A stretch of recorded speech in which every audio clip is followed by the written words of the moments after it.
James Bible says, did you know that Stevie Crowd believes a man who takes the mark of the beast in the time of Jacob's trouble will be damned? Do you think that this proves they add works to salvation, since they wouldn't count this as a different dispensation?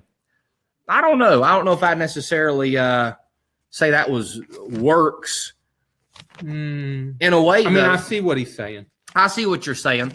It's a thought, and I will think about it. It's a good thought, and maybe. But I tell you, brother, there's a whole lot more points that we could stab him on than that one. I'll tell you that much. But that's an interesting one. All right. He asks again, when Jesus says, if thy right hand offend thee, cut it off. Could this apply to the mark, to the time of Jacob's trouble doctrinally, if a man takes the mark? So, yes, you mentioned that. And pluck your eye out. The mark in the forehead by the eye.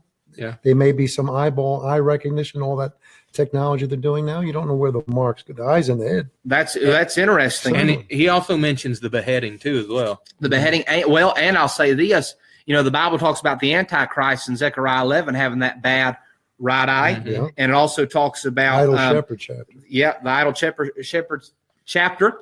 And also it talks about if thine eye be darkened. So I've never thought about that, but linking all those verses together. And blindness in part has happened to Israel, in part. Yep.